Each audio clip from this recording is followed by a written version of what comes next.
Halo warga intelektual sekalian, ketika di sosial media rame menolak tentang imigran di Eropa, terutama imigran umat Muslim, kembali viral lagi tuh video yang beberapa bulan lalu sempat viral, yaitu video daripada Kak Christina Ginting.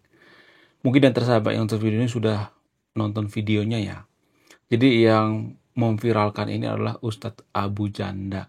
Kak Christina Ginting ini sesumber mengatakan di salah satu video ya, ketika ada orang Jerman demo ya. Jadi Kak Christina Ginting ini berada di luar negeri, yaitu di Jerman. Ketika orang Jerman lagi demo ya, ada tuh sesi perdebatan gitu, sesi tanya jawab, di mana Kak Christina Ginting ini mengatakan terhadap demonstran orang-orang Jerman yang ada di sana. Ya kebetulan orang Jerman di sana itu sekarang mereka lagi fobia ya, mereka lagi gencar-gencarnya ya, tahun ini ya lagi gencar-gencarnya anti ya, atau menyuarakan anti imigran Muslim.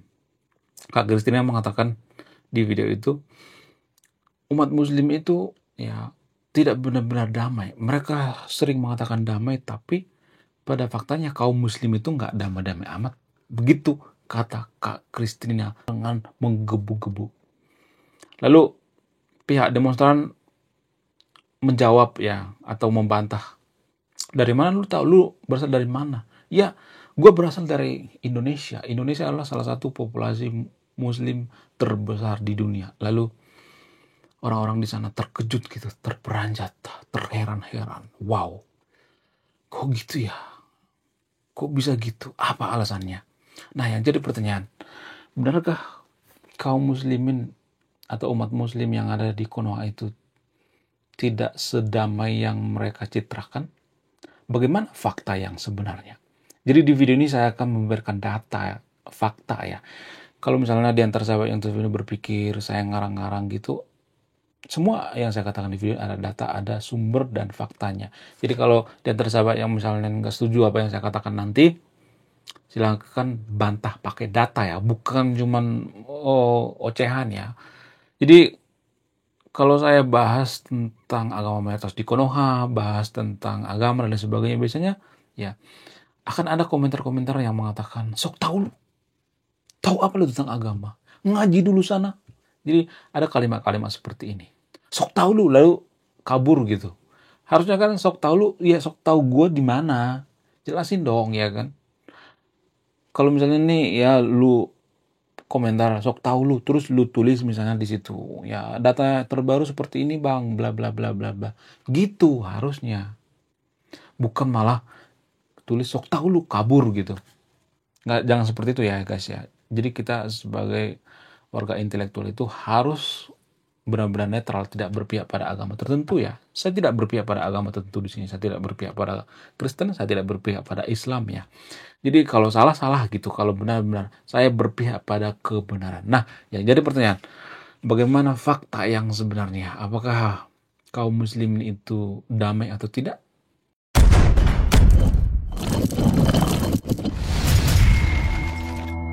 Menurut data, ini menurut data ya, bukan menurut karang-karangan saya sendiri ya. Saya akan tampilkan data yang nanti di sini ya. Menurut data, setelah pasca reformasi, ada 1.000 kasus dari agama mayoritas di Konoha terhadap minoritas. Bayangkan ada 1.000 kasus kekerasan. Wow, gila banget. Bukan hanya 1 atau 2 kali, tapi ada 1.000 kasus kekerasan guys.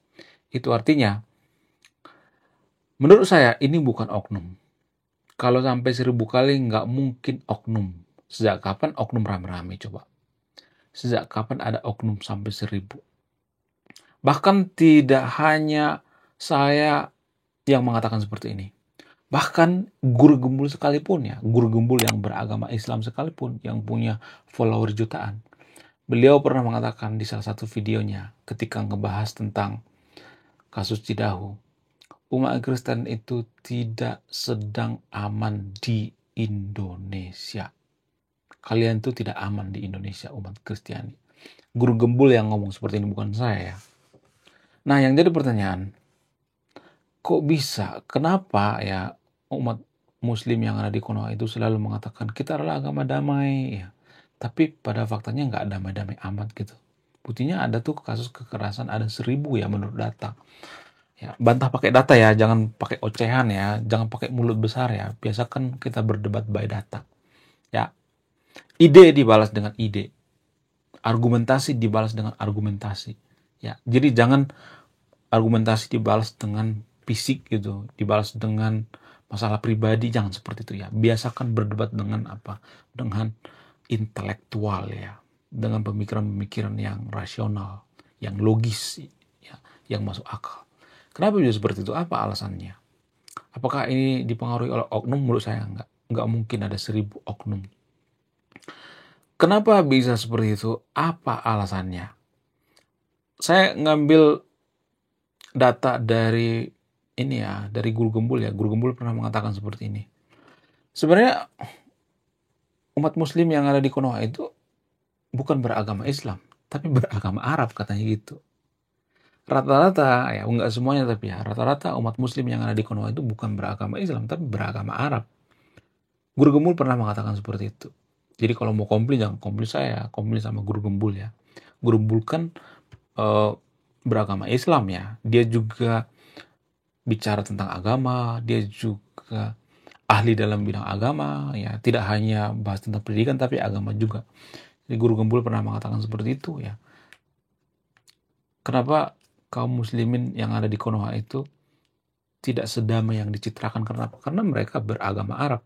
Nah, yang jadi pertanyaan, kenapa kalau seseorang itu beragama Arab itu semakin hari semakin barbar gitu? Apa alasannya?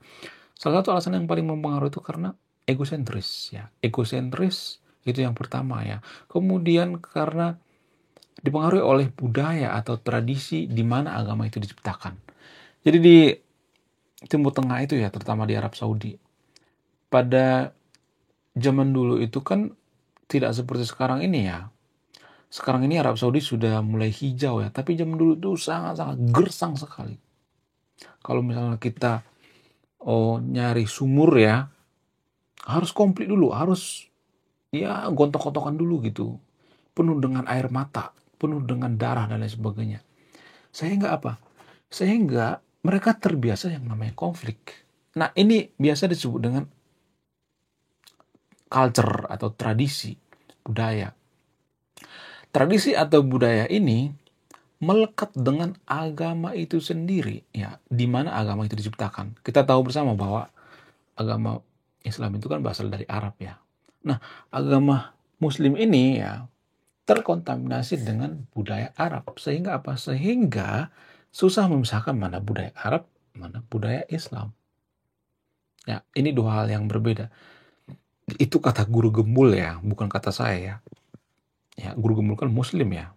Jadi kalau mau komplain, jangan komplain ke saya, komplainnya sama Guru Gembul ya. Itu alasan yang paling masuk akal, kata Guru Gembul. Saya juga kalau saya perhatikan ya, di Konoha itu, kita itu sedikit-sedikit harus ada agamanya gitu. Kita ambil contoh misalnya, agama kita itu ya harus ada hubungannya dengan pendidikan misalnya. Jadi di Konoha itu ya, sekolah juga punya agama guys. Makanya kalau kita perhatikan, agama di Konoha itu ya, sudah mencampuri urusan pendidikan dengan urusan agama. Makanya kalau kita perhatikan, kalau kita jeli itu sekolah negeri di Konoha itu sudah seperti sekolah agama guys. Sudah seperti sekolah agama kalau kita jeli, kalau kita perhatikan. Karena apa? Karena dipengaruhi oleh agama. Ya. Kemudian apalagi? Perumahan ya. Jadi perumahan itu ada perumahan yang berbau agamis gitu, yang ada syariat-syariatnya gitu ya. Walaupun banyak juga yang mangkrak ya. Walaupun harganya nggak jauh lebih murah daripada perumahan biasanya ya. Ada tuh ya yang embel-embel syariat ya. Kemudian perkebunan gitu, ada embel-embel syariat. Ya, kebun kurma. Ada dulu yang viral tuh di Bogor tuh ya, pohon kurma, kampung kurma dan sebagainya. Malah kabur tuh yang pengelolanya. Pernah kasus tuh ya dulu kebun kurma ya, kampung kurma.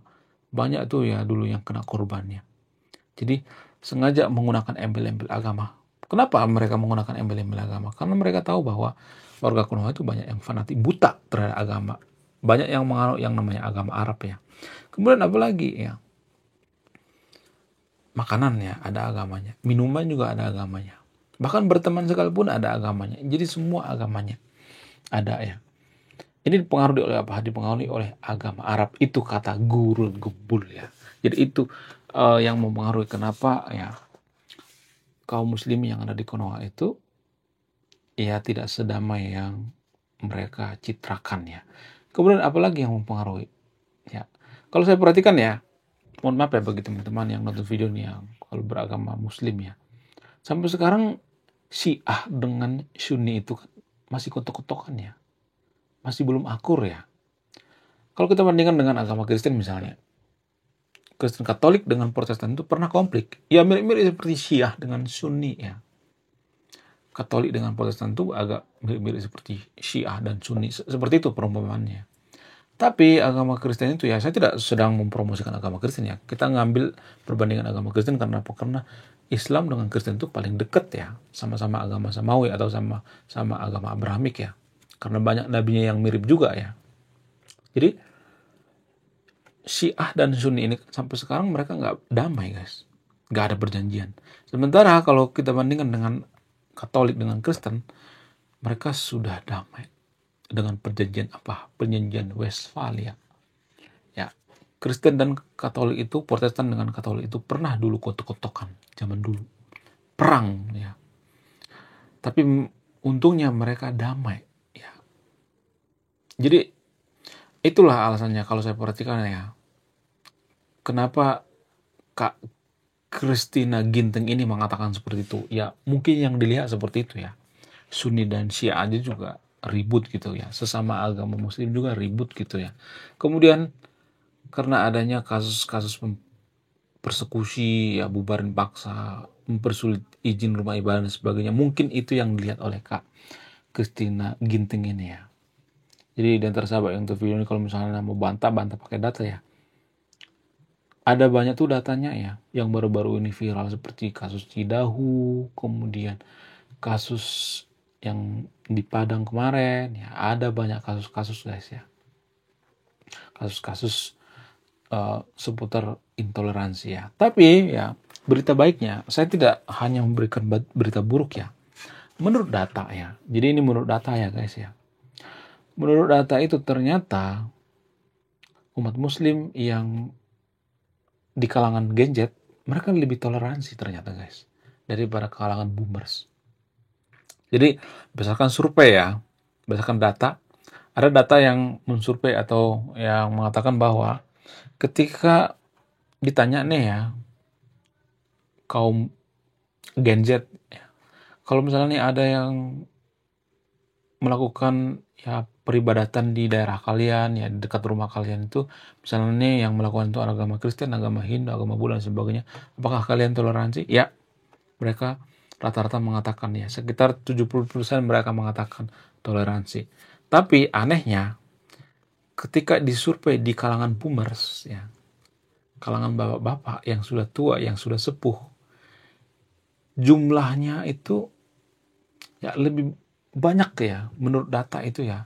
Jumlahnya lebih banyak boomers yang intoleransi daripada Gen Z. Aneh bin ajaib. Ya.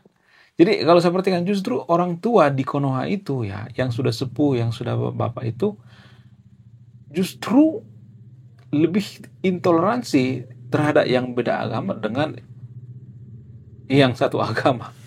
Kalau satu agama mereka sangat toleransi ya. Ya walaupun ada gotok-gotokan juga ya. Tapi biasanya mereka ya sangat intoleransi terhadap yang beda agama. Ini menurut data ya. Jadi mudah-mudahan ada perubahan ya, karena saya melihat di sini ada perubahan ya.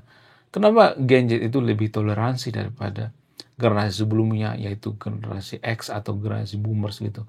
Apa alasannya?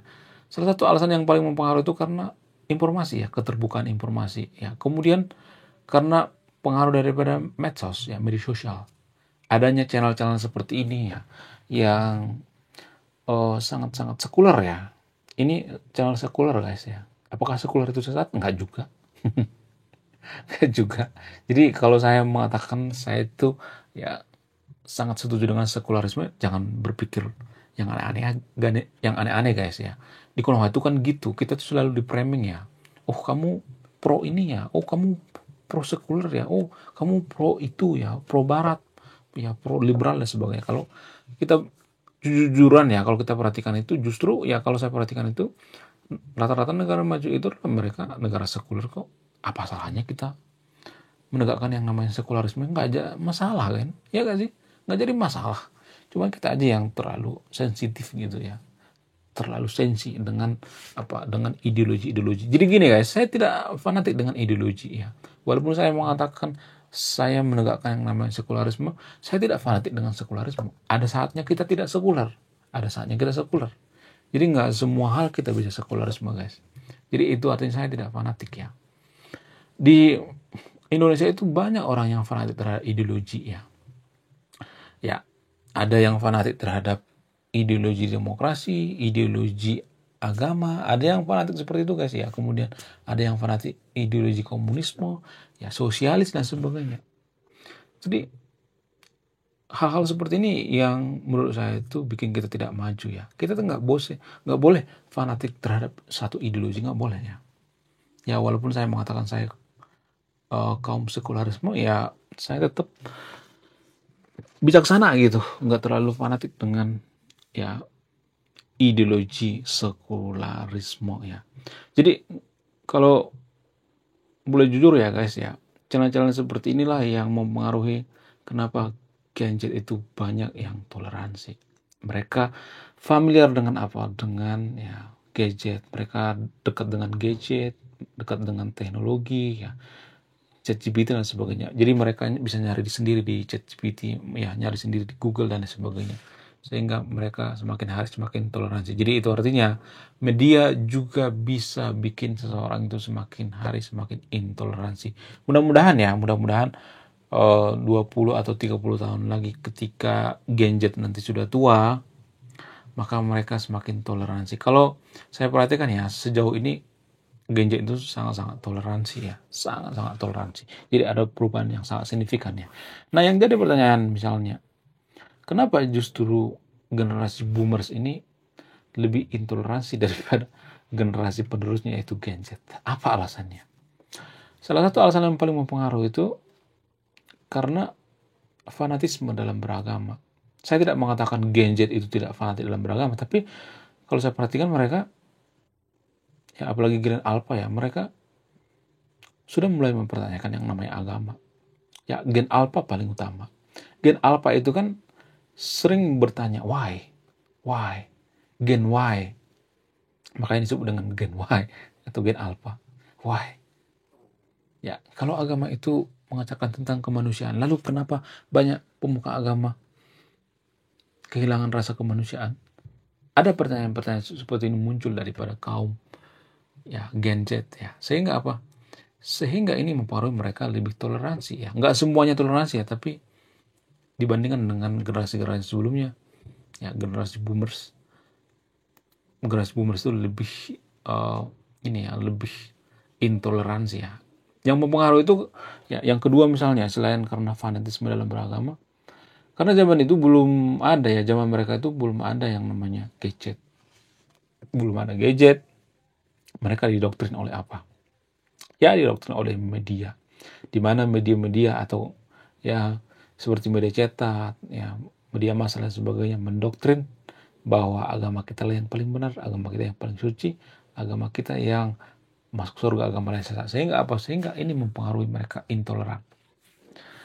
Nah, yang jadi pertanyaan selanjutnya misalnya, apakah intoleransi itu bersumber daripada agama itu sendiri? Nah, ini pertanyaan yang sangat berat sekali ya. Saya tidak mengatakan semua agama seperti itu ya. Semua agama intoleran. Saya tidak mengatakan seperti itu. Tapi ya kalau saya perhatikan, ya terutama agama mayoritas di Konoha, mereka menganggap agamanya yang paling suci, agamanya yang paling benar, agamanya yang paling masuk surga, agama lain sesat. Ini adalah sumber daripada intoleransi. Apakah ini ada dalilnya? Ada dalilnya kok. Ya, Jadi kalau lu masuk ke agama ini, lu masuk surga. Itu kan ada dalilnya itu ya. Sehingga apa? Sehingga ya kalau misalnya nih sejahat apapun kita, kalau kita mempersekusi rumah ibadah orang lain, ya buban paksa, ya mereka berpikir mereka masuk surga gitu. Ya kalau kita berpikir rasional ini kan konyol ya. Tapi pada faktanya banyak yang percaya seperti ini kok ya di Konoha. Ini hanya di Konoha ya, bukan Indonesia ya, nggak ada urusan dengan orang Indonesia.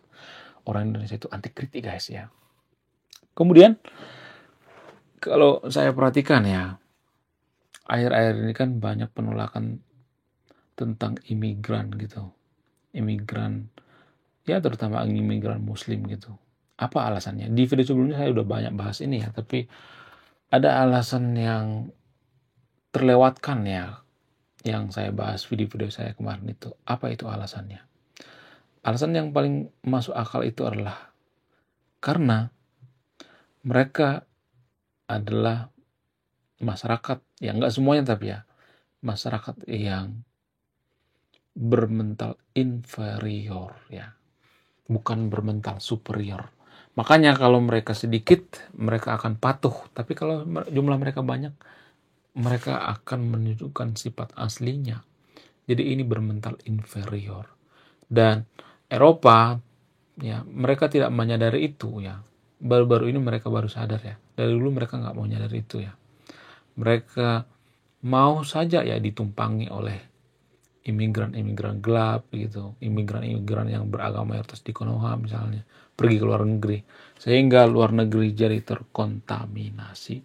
Ya mudah-mudahan ya kita introspeksi diri ya, baik agama mayoritas di Konoha, baik orang yang di luar negeri, banyak para imigran gelap ataupun imigran resmi, kita supaya introspeksi diri gitu. Ya, apa yang salah sih dengan cara kita dalam beragama? Justru ya, kalau boleh jujur ya, saya melihat ya, orang yang tidak terlalu berlebihan dalam beragama, yang biasa aja gitu, nggak fanatik gitu, ya cenderung selengean ya dalam beragama, nggak terlalu serius dalam beragama, justru makin toleransi saya perhatikannya. Nah, yang jadi pertanyaan, apakah intoleransi itu bersumber daripada agama itu sendiri? Nanti akan saya bahas di next video ya. Saya akan memberikan contoh-contoh yang paling akurat. Sekian video ini, terima kasih sudah menyimak dan memahami. Saya kaum intelektual, salam rasional.